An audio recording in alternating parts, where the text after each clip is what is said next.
I just had a question for Carl.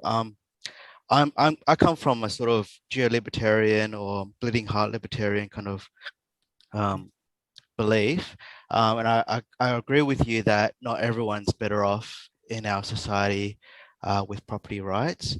But I was just wondering if, like hypothetically speaking, we could set aside like a natural reserve for people to go to if they don't feel like they're better off. Would that um, be just in your perspective? Like if they had an escape from our society? Well, the people who really want to spend their lives doing that, I think, I think we probably should make that possible, if at all possible. I don't think that's a realistic option for everyone in Tokyo. There are what, 30 million people in Tokyo, and there's Yeah, only so much land in Japan. That's really not going to be a very realistic option. In Australia, there's an awful lot of unused land, and really not that many people that might want to go out there and hunt and gather. Perhaps they should be allowed to. Same thing in Canada. And there actually are the native Canadian groups that that have been actually working toward giving people more options and actually encouraging people to live more of a hunter gatherer or a fishing lifestyle. Now, but to think that this would solve the problem, I do not think so.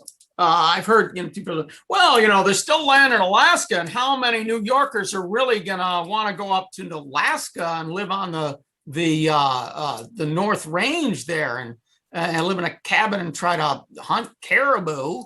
Well, maybe not all New Yorkers wouldn't, but that's called banishment.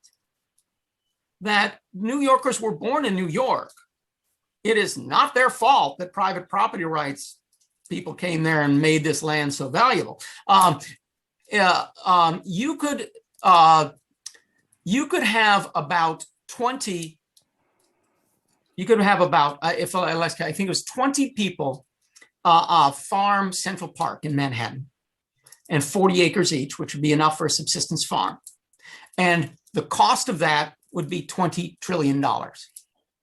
So to actually give a person an opportunity to live by their own efforts, just with raw resources, would be an awful lot more expensive than giving them a basic income and saying, okay, I'm sorry, we got a lot of people on this planet. We probably should give you this. We're giving you basic income instead. That's the best we can do. The people who are maybe closest to this, such as First Nations of Australia or Canada, maybe we can preserve some of the opportunities for them, but we simply can't do this for the 7 billion people of the earth. I'm sorry, basic income is the best we can do as a next best without banishing you to some far-flung place.